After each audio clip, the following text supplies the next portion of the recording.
Mardi s'ouvre à Pontoise le procès du crash du Concorde. C'était le 25 juillet 2000, peu après le décollage du supersonique de l'aéroport de Roissy. 113 personnes avaient trouvé la mort dans cette catastrophe aérienne, dont 4 au sol. C'était à Gonesse. Yoann Bensoussan revient sur le drame en images et témoignages de l'époque.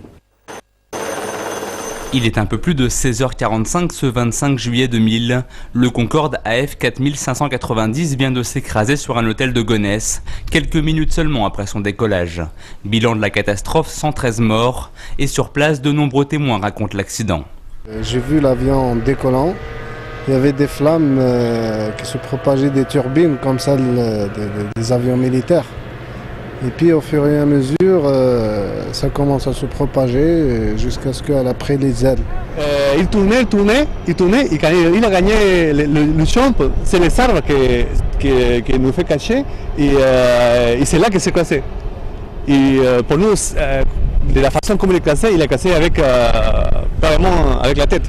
Et sur place, on reconnaissait que c'était un Concorde encore ou pas? Non, absolument rien. Un gros débris, un gros tas de débris à côté de l'hôtel qui a été soufflé, et puis alors, des morceaux éparpillés dans un rayon de 150 mètres environ, quoi. Après un peu plus d'1 an et demi d'enquête, la thèse de l'accident se confirme. C'est une lamelle en titane sur la piste de l'aéroport qui aurait fait exploser le pneu du Concorde et entraîner le crash du supersonique.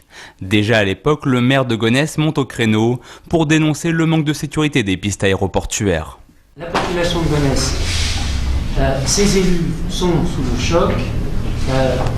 Nous disons depuis longtemps que le trafic augmente trop vite, qu'on ne peut pas, même avec 4 pistes, gérer en toute sécurité le trafic autour de Paris, et qu'il faut prendre une décision rapidement de créer un 3e aéroport. 10 ans après la catastrophe aérienne, le procès du Concorde s'ouvre au tribunal de Pontoise. 6 prévenus, dont la compagnie aérienne Continental Airlines, devront répondre de leur responsabilité éventuelle dans la catastrophe. Et c'est donc ce mardi aux alentours de 14h que s'ouvrira le procès du crash du Concorde, un procès au retentissement mondial afin d'accueillir au mieux les différentes parties, experts, témoins et médias du monde entier. La juridiction de Pontoise travaille depuis plus d'1 an sur l'organisation de ce procès exceptionnel, un travail de l'ombre que nous fait découvrir Yoann Bensoussan.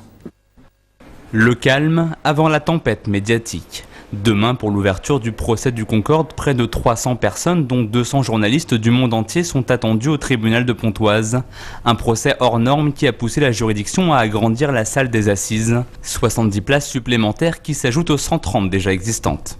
Pour l'ouverture du procès, donc, ce sera essentiellement les médias qui seront dans cette salle, avec une retransmission, bien sûr, son et images, pour ceux qui ne verront pas très bien, qui seront éventuellement sur le côté un peu aveugle de la structure. Structure provisoire, sonorisation et acoustique de la salle. Le coût de ces aménagements s'élève à un peu moins de 500 000 €. Dispositif rare pour le tribunal de Pontoise durant les 4 mois de procès. Les audiences se dérouleront simultanément en 3 langues. 3 prévenus sur les 6 qui sont d'origine américaine, et donc il a fallu prévoir cet interprétariat en langue américaine. Les victimes sont d'origine essentiellement allemande, et il a fallu aussi prévoir un interprétariat en langue allemande au cas où les victimes d'origine allemande se présenteraient au procès. Un dossier d'instruction de 90 tomes, 80 000 pages de procédure ou encore 534 pièces à conviction. Le procès du crash du Concorde s'annonce comme le plus cher et le plus long procès de l'histoire du tribunal de Pontoise.